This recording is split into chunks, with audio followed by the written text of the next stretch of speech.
Start with a test. I taught you a word last night. Who remembers the word? Zechut, which means a privilege or an honor to be with you. And this morning, there was one sentence I wanted you all to remember well, and that was, we are winning. Israel is winning. So say with me, we are winning. Okay, very good. Bonnie and I moved to Israel 23 years ago. I grew up in Toronto. Bonnie grew up in New York. And over the last 20 or so years, I've been involved in public affairs and political life. I was the spokesman of Israel's largest university, Bar-Ilan University, for over 10 years. I was spokesman of the Herzliya Conferences on National Security, which is one of the most important forums in the country. I direct and continue to help direct the Begin Sadat Center for Strategic Studies at Bar-Ilan University, where I'm director of public affairs. I was an aide and an assistant to Natan Sharansky, a name I'm sure you all know, when he was deputy prime minister and the minister of diaspora affairs and Jerusalem affairs. That was back in the early years 2000, 2002, 3, 4, 5. We resigned from government when Sharon announced the disengagement from Gaza. Minister Sharansky, in protest, resigned, and we left government. And today I continue to do similar things, including public affairs at the hospital that we discussed earlier today. And I am a columnist for two of Israel's leading newspapers, the Jerusalem Post, where I have a column every Friday, and Israel Hayom, where I write 2 or 3 times a week. So that's me. Today I want to do something completely different. I want to focus on on techniques of Israel advocacy, how you win an argument when it comes to debating Israel, particularly in the context of the conflict with the Palestinians. And I want to start by showing you a brief film. It's a commercial from Israeli TV. It's in Hebrew, but you'll understand the message.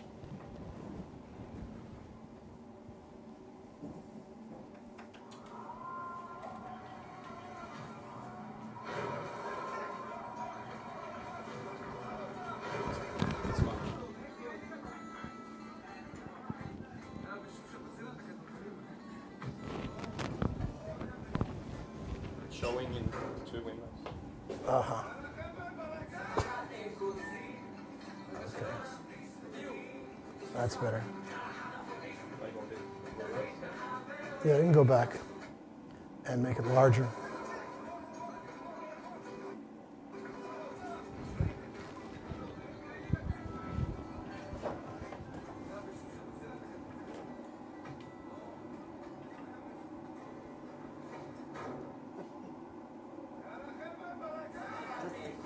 Soldier says, hey guys, let's play.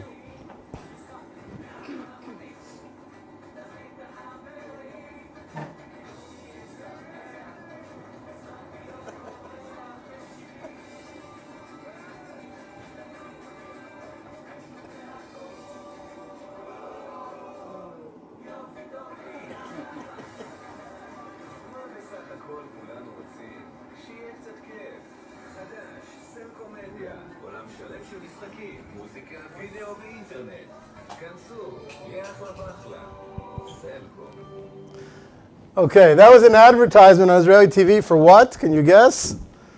Cell phones. And the punchline in Hebrew was, what is it that we all want but to have a good time? Yofi tofi,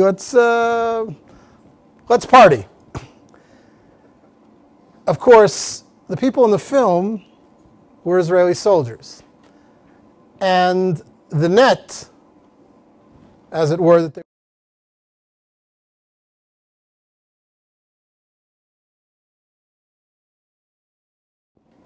security fences, just a prop in the game, in the ball game. And what did the soldiers want? Nothing more than to have fun, to have a good time. And of course, this was a easy way of trying to show that if you have cell phones from Cellcom, you can call all your friends, and everybody will come and you'll party. Now, as you can imagine, the Palestinians didn't like this commercial. And they produced a counter version. And let me show you the counter version. Let's not play ball.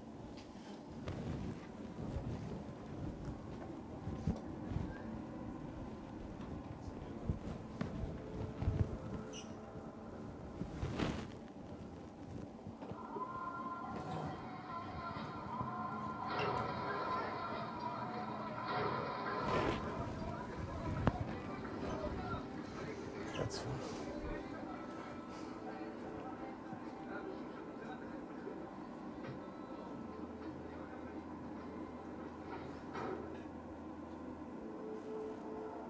It's fine, let it run just to make it bigger.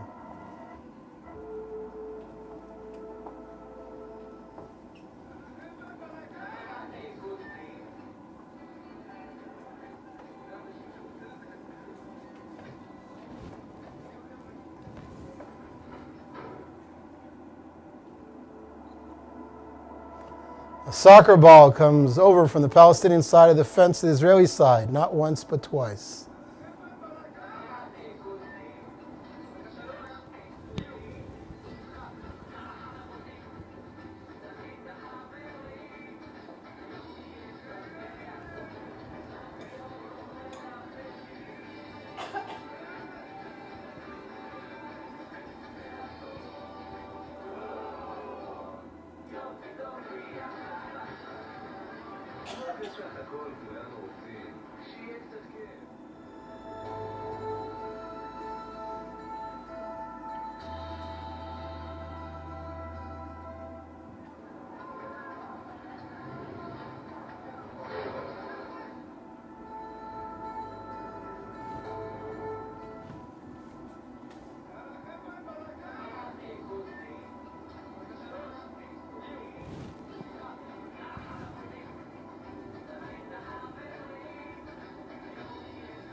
What's my point?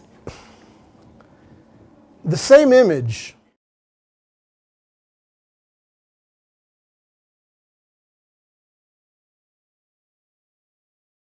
in the two sides, and it can be an object of fear, of oppression, of alienation, of division between the two sides. Israeli soldiers can be young, well-meaning, fun-loving kids, and Israeli soldiers can be scary, threatening troops who fire tear gas at Palestinians. It's all a question of what images you use and how you use them to get your point across. So what I'd like to do today is take you through a series of exercises in which we'll do together, which actually show how you can use, you want to use a stronger word, how you can manipulate images about Israel and the Arab-Israeli conflict to work in our benefit. Let me just switch out of here.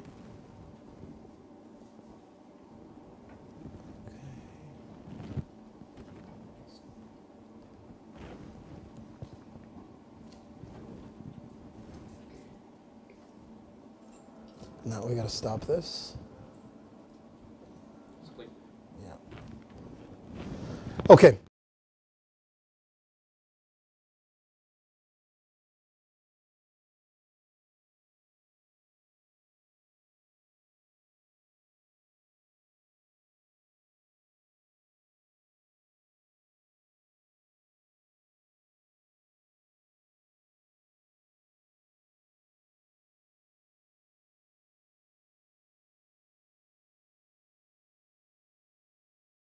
so that it works for us. So for example, a lawyer in court is defending someone who's accused of murder. And he says, I'm sorry, but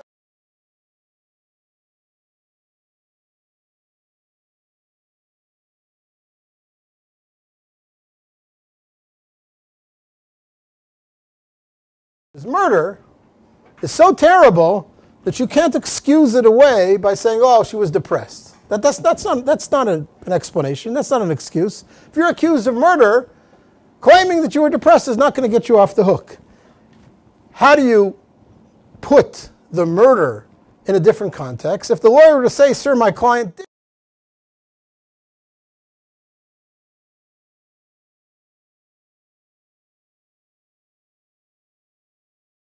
a bin Laden, is problematic, but it's already more understandable. You've created a different framework for understanding the way in which you acted.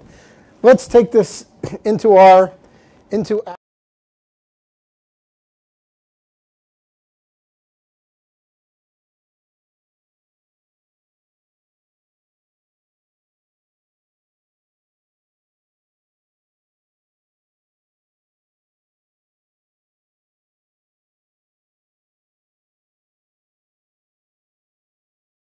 in the media. Our words, you're all familiar with the list on here: apartheid, collective punishment,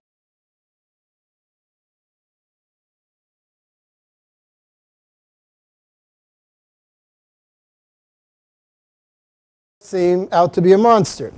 We need to reload the conversation by using different terms. Things that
couple of techniques.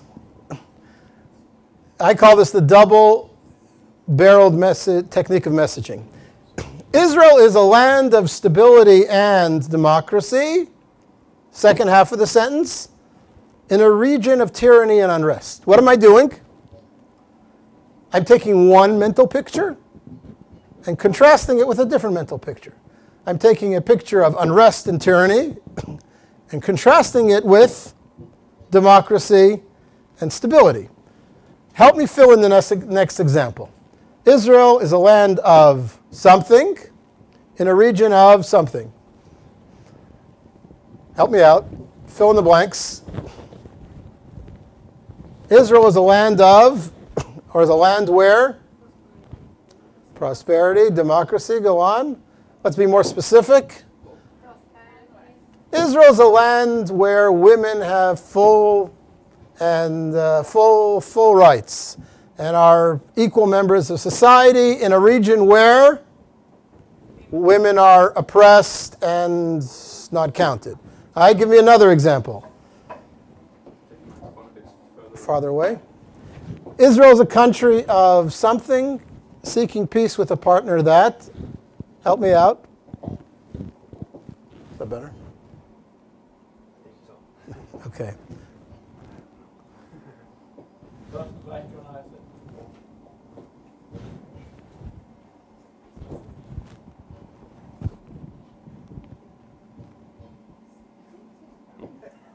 It's not me.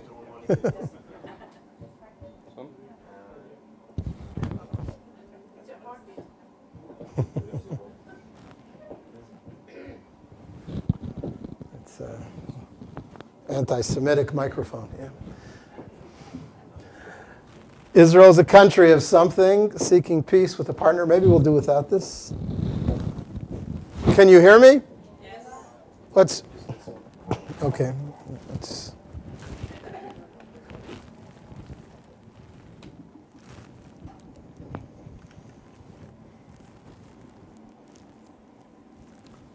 Okay. Israel is a country of what? Okay. Israel is a country of many ethnicities and cultures, seeking peace with a partner that is medieval, that is oppressive of multiculturalism. Israel is a multicultural country in a region that doesn't appreciate multiculturalism and seeks to impose a certain way of life. Let's do a couple more examples. Refute, link, and message. Somebody accuses me, David, you beat your wife. I don't. But David, you beat your wife. So you can't answer, that's not the issue. The issue is, you often see Israeli diplomats doing this, right? They're taught to try to change the subject. Now, what's the problem with that? You've left the accusation on the table. They've made a horrible accusation. You beat your wife. You can't say that's not the issue because you're leaving the accusation lying in front of them. The first thing you have to do, and everybody forgets to do this.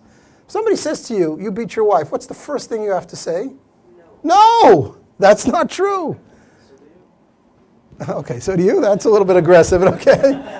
You can't say, come on, you have to remember. You can't say that's not the issue. The first thing you have to do is say that's not true. We often forget when accusations to be thrown at Israel to simply throw it back in the face and say, first of all, that's not true.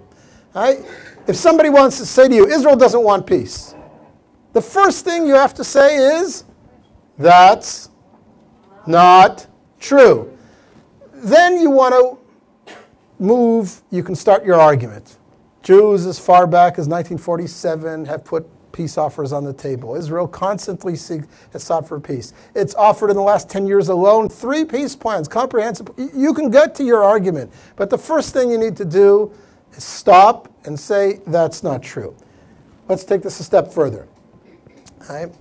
If somebody were to say to you, Israel doesn't want peace, how are you going to structure and build your answer? So the first thing you're going to say is, okay, that's not true. Turn it around and then say the opposite in the positive way. Israel has always sought peace. So first of all, that's not true. Second of all, Israel has always sought peace. Then move to your proof point, and we were willing to compromise as far back as 1947. And then you can move to your broader message. So first of all, the accusation is thrown at us. Israel doesn't want peace. The first step is to refute it. That's not true. Turn it around positively. Israel has made enormous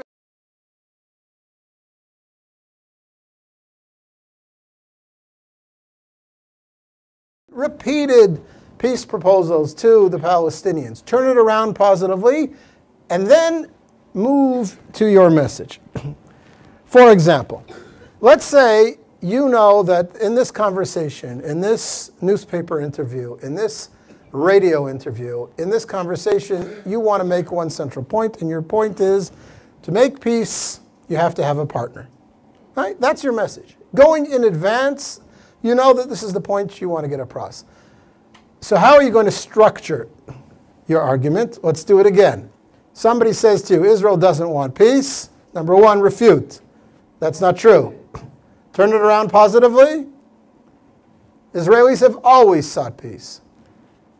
Link to what you want to get to, which is that we have always, as far back as the state has been in existence, Israel has sought peace negotiations with its partners. You need to remember that to make peace requires a partner.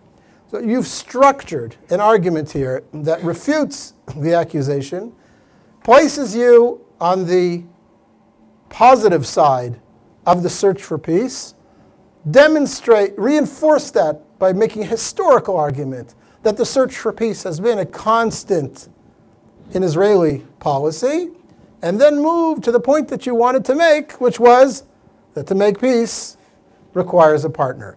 So you have now structured an argument in a way that allows your listener to follow you in a logical fashion. Let's do another example. Somebody says to you, settlements are an obstacle to peace. How are you going to respond? That's not true. Turn it around.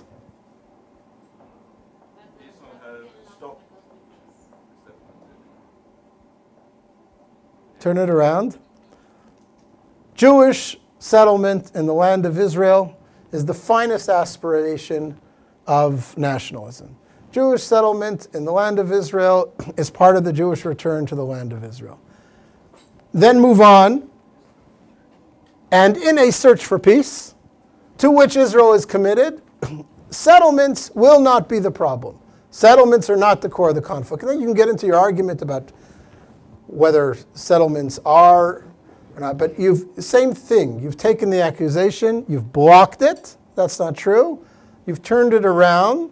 You've placed yourself on the side of the search for peace, which is the most important argument that we need to wrap ourselves around, that we are on the side of the search for peace, and you moved to your prepared message. Let's do another example. Israelis kill Palestinian children. That's what's thrown at you. What are you going to say? That's not true. Turn it around.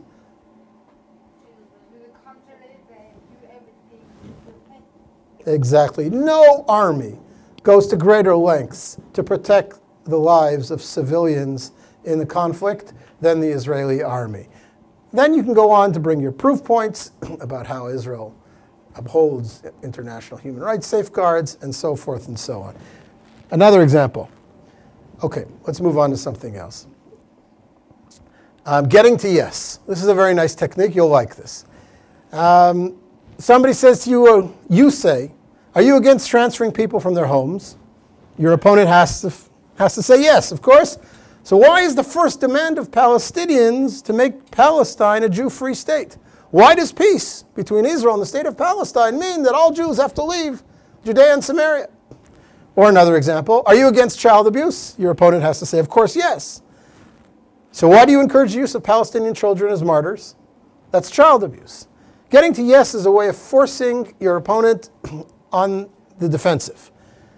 You're presenting to them a proposition which they can't possibly say anything but yes to, that they're opposed to child abuse, that they're clearly against suicide bombing, they're against throwing people out of their homes, and you use that to your advantage. My favorite technique works all the time. Take offense. Get offended. For example, someone says, and I'm sure you've all heard this, the Palestinians are so weak they have no choice. They don't have armies like Israel does. They have no choice but to kill themselves. Suicide bombers are the army of the weak. Have you heard that argument before? I'm sure you all have. And what's your response? You know, I'm offended by that. Many Palestinians have come out against suicide bombing. What are you doing by taking offense? You're forcing the other side to take a step back and apologize. Nobody wants to be considered offensive. When you take offense, when you express umbrage, and you say, that's terrible, you've insulted me, they almost have to take a step back and say, oh, I didn't mean to insult you. For example, let's do another example. Zionism is apartheid, right? You've heard the argument. How are you going to respond to that? You know, that's enormously offensive. I'm offended by that. Do you know that I work in a hospital? Do you know how many different ethnicities there are in Israel? Do you know that the struggle against blacks, against the blacks in South Africa, that was apartheid? How dare you compare Israel's multi-ethnic society to apartheid in South Africa? I'm deeply offended by that. You're forcing your opponent on the defensive by taking offense. It works all the time. Why should only they be insulted? We're insulted. How dare you make a comparison between Zionism and apartheid? I take offense at that. You should be ashamed of yourself for making such a comparison. By taking offense, you're forcing the other side on the defensive. It works all the time. Remember this well, because I have some exercises for you to do. Okay. Keeping our messages simple. You know what KISS stands for, at least KISS is an acronym. In America, it's used. Keep it simple, stupid. Messages that Israel is dedicated to peace, that terrorism is wrong, that you need a partner for peace. These are all short, they're simplistic, but they're very clear messages that sink in. And whatever discussion you're entering, if you keep in mind those messages that you want to leave on the table at the end of the conversation, you don't get lost. You want to get across the point that Israel seeks peace, Israel wants peace, it seeks a partner for peace. Take another line, Israel's fence is Israel's defense. A simple message that deals with the wall that we saw in the video at the beginning of the conversation. Another technique, replacing words. You often hear that people talk about Israeli civilians. I don't like the term. Civilians is very, what should I say? It's very antiseptic. It's very cold. Why not talk about families? Israeli women and children. Why not use a phrase that carries some emotion with it?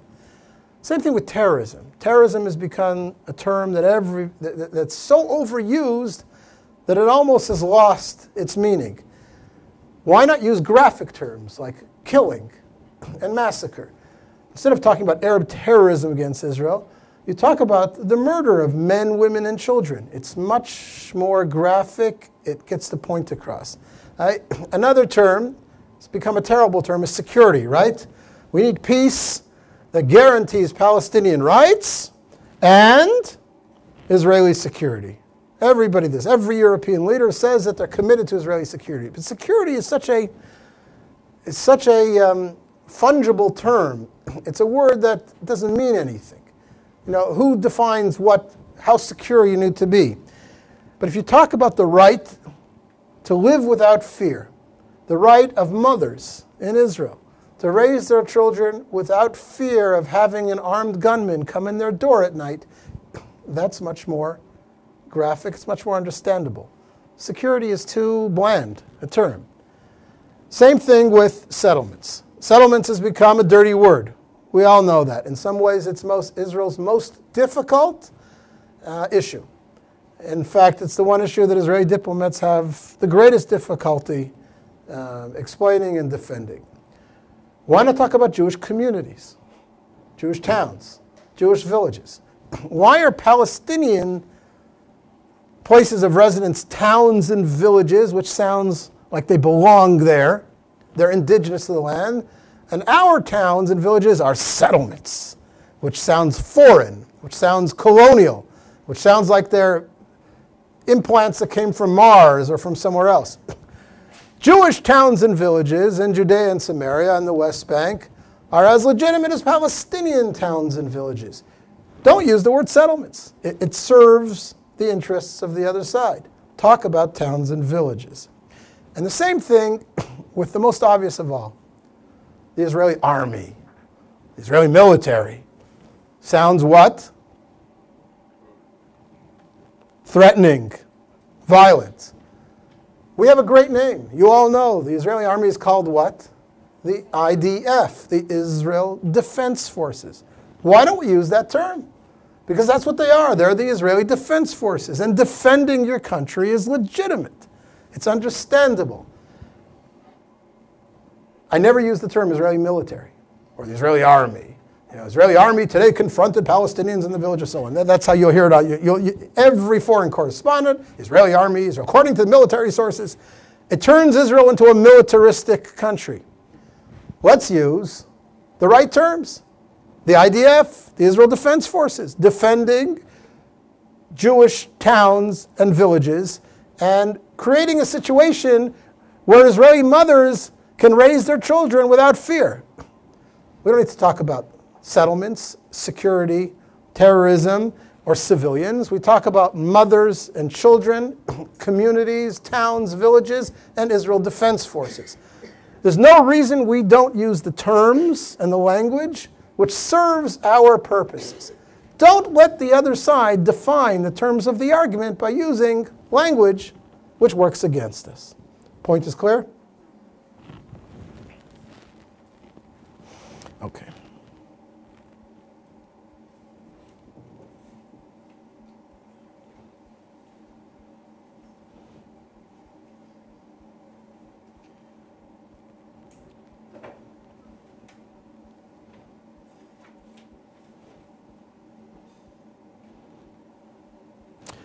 Okay, I don't want to get into this at great length, but this is a different conversation, but just briefly. What are the messages that work best for advocates of Israel? This has been tested the world over. America, Canada, and European countries, the Anti-Defamation League, a major American Jewish organization, did focus groups and polling in some 20 countries around the world, looking for those messages which best served Israel over the long term. And among those messages is the use of rights. We've made a mistake by allowing the other side always to talk about their rights, right? Palestinian right to self-determination, their right to statehood, Palestinian rights to land. And what do we throw up as the counterpart to that? Israel's need for security. That's a big mistake. We need to be talking about the fundamental rights of the Jewish people just as much as they talk about their rights to self-determination and statehood. Let's not abandon the argument or the claim for rights to the other side. And it's time to start talking again about the fundamental rights of the Jewish people to freedom, to its own self-determination, to its historical homeland. So number one, coming back to talk about Israeli rights, Jewish rights is fundamental to the way that we recapture the conversation about Israel. Number two, we've already talked about this, is that in every conversation we want to put Israel on the side of peace, no matter what the issue is being discussed. People need to have Israel tied to the search for peace. Third of all, It's in our name. It's in our name. Exactly. That's the way it has to be. And even if we think the peace is far off, and even if we think that the current partner has no ability to make peace, our constant search for peace, our desire for peace, the sacrifices we're willing to make for peace, these are all phrases that have to be part of our conversation always. Third of all, it should be obvious, terrorism is always wrong. No ifs or buts. It's not understandable, it's not excusable, it's not the tactic of the weak. Terrorism is always, always wrong. Fourth, we talked about a little bit, human rights ought not to be a term which is used to bash or batter Israel, but human rights has to be part of our discussion about Israel and how Israel defends and protects and upholds human rights. And fifth of all, we won't dwell on this now since you all know this well, and we talked about this a little bit this morning, Israeli creativity, Israeli vibrancy, what Israel does and builds and creates and shares with the world, all that is part of a mental image of Israel that we want to create.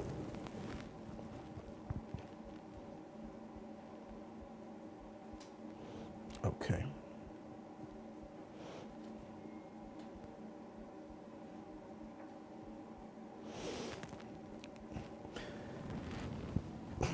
So let's recap some of the things we've talked about. You clearly need a message. We need to know exactly what it is that we want to say about Israel. We want to always tell the truth because that works. We want to personalize. Anytime you can tell a story, like I did this morning about the Palestinian kid and his terrorist brother at Sheba, anytime you can say, I was in Israel last year and I spent a week on a kibbutz, anytime you can personalize the conflict, it makes your argument all that much more powerful. As opposed to saying, do you know what happened in 1948? Do you know what happened in 1967? Do you know the Arabs rejected? All of these things are important talking points. But if you can personalize and put yourself into the conversation and say, I was there. I have a friend in Tel Aviv who... Anytime that you can personalize the conversation, it's more powerful. We talked about getting to yes. We talked about taking offense. We talked about putting the other side on the defensive by automatically refuting the argument and turning it around.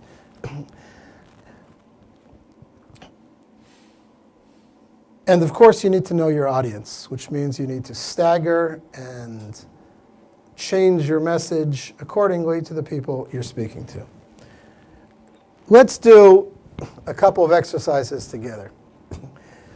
Your son or daughter arrives on campus on day one of the university calendar, and there's a big banner across the front entrance to the university campus which says, "Happy birthday, Israel, keep the apartheid dream alive." How would you want or suggest your son or daughter to respond to that? Think of some of the techniques we discussed this morning. Now, if I was in a university classroom, what I generally do is I divide everybody up into different groups, and each group takes another one of the exercises here. I'll let you work on it for 15 minutes, then we come back together, and everybody shares with the rest of the classroom their suggested techniques. In order not to cause too much disruption, we won't do that here and now. So help me out. You've got this banner up. It's an offense, right? First day of campus, Jewish students walks into or a non-Jewish student, someone who understands Israel, walks to campus, and he obviously feels uncomfortable with such a poster up, a banner up across the entrance to campus. How would you tackle this?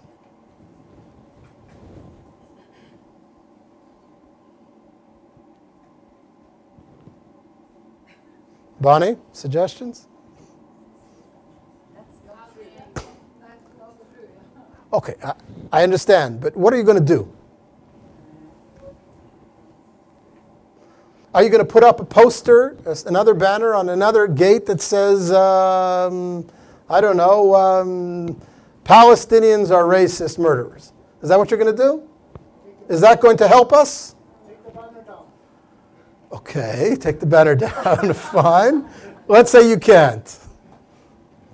What's an intelligent way of getting a message across to the student population? Conrad. Go to the leaders of the university and the student leaders. Yeah. Go to the leadership of the university and the student leaders and tell them that you take offense and that it is hate speech. Okay, Odd? The problem here is that what the youth have learned in school and at university and from the media makes them view that as quite true and a very accurate description of the reality. Okay, let's say you've got 5 young student leaders, Jewish, non-Jewish, supportive of Israel, who realize they have a problem on their campus. They see that there is an active group of opponents of Israel who already on day one have their poster up at the entrance to campus. What are you going to advise them to do? I would tell them, get yourselves together and let's do a peace in the Middle East week the following week. And how about putting up a series of banners across campus that identify Israel with the search for peace? You're not responding directly to this, but you're seeking to tie Israel to a message that will speak positively to the other students. You're not ignoring this, but you're not tearing it down either. What you are doing is, okay, exactly. You're going to create a mental picture in the minds of students on campus that associates Israel not with apartheid, but with something positive. Or how about Israeli advances in high-tech week? Oh, you're going to tell me that's ridiculous. That doesn't respond to the accusation of apartheid in Palestinians directly. It doesn't. But maybe it creates and opens a space for a conversation about Israel that is different. Those students that identify with the Israel apartheid accusation are probably not going to be convinced by anything you say anyways. But there's a whole lot of other students out there on this campus, I'll bet, that would be receptive to different messages about Israel if you go in a different direction. Suggestion. If you're handing out a fact sheet the next day on campus, and you have students standing at the entrance to the main campus handing out a fact sheet about Israel, real facts about Israel, what could you put on a page? Are you going to start saying, well, Israel's not an apartheid state, Israel maintains free rights and security and human rights for everyone? Is that the way to go? Or perhaps you might hand out on campus something like this. This was actually a flyer created by Jewish students at Cornell University. Small country, big ideas. Israel at the forefront of world innovation. And then they have a series of talking points about biomedical innovation, environmental innovation, high-tech economy. This is a way of creating a conversation about Israel that's not about security fences, oppression, and apartheid, but creates a mental image of Israel that is different, that allows you to develop a conversation with your fellow students about Israel that is positive, that is forward-looking. Now again, I'm not saying that we have to run away from dealing with the accusation that Israel is an apartheid state. I am saying don't allow the other side to define the conversation. And the conversation about Israel should not be only about that. We have to create opportunities to present Israel in a different light. This, I thought, was a very crafty, simple slogan. Small country, big ideas, connects Israel to things that are positive in everybody's mind.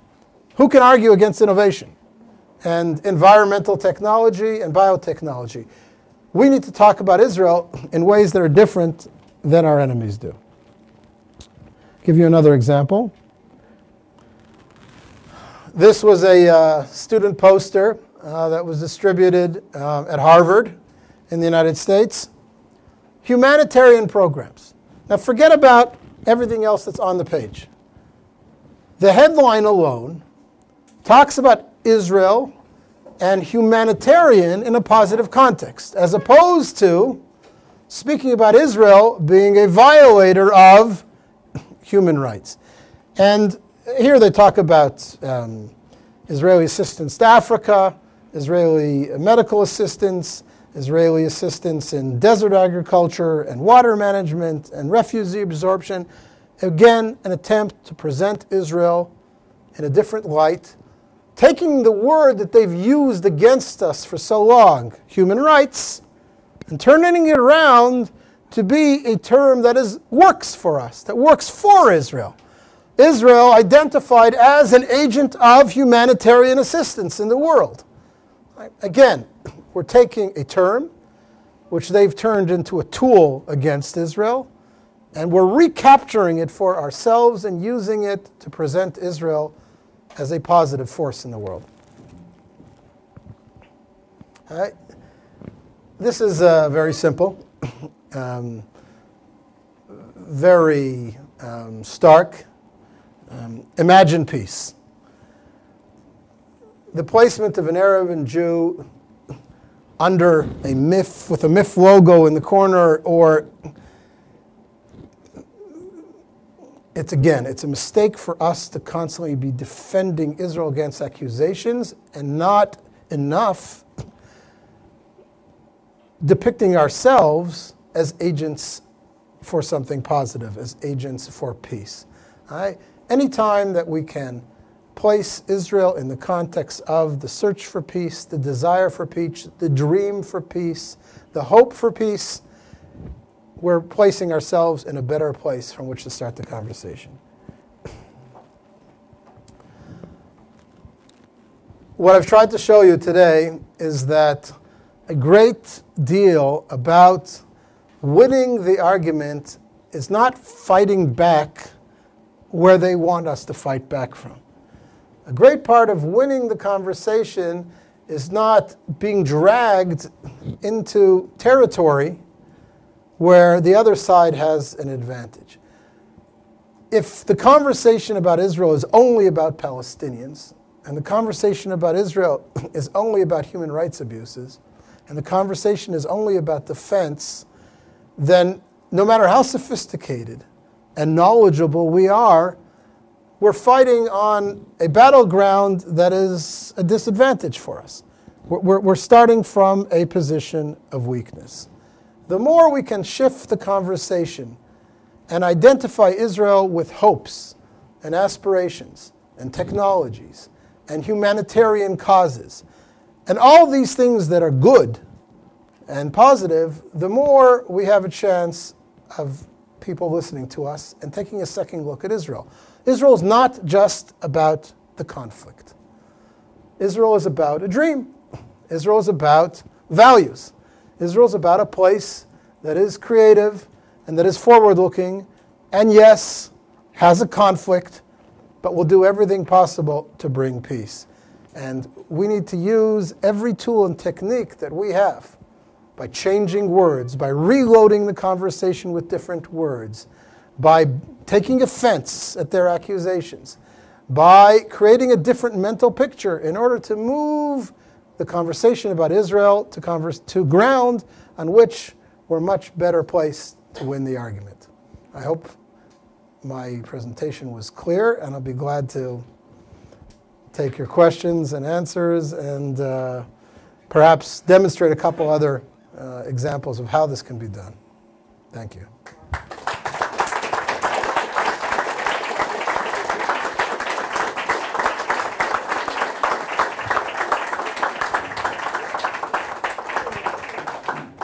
Thank you very much, David Weinberg. Thank you very, very much.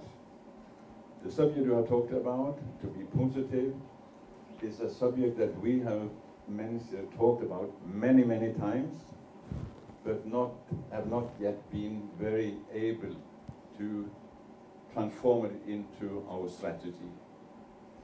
And I think what you have said today is really something that we all have been longing for, and I think will be very, very useful for us. And I think the goal of having 10,000 members of MIP is much easier to achieve when we use this positive way.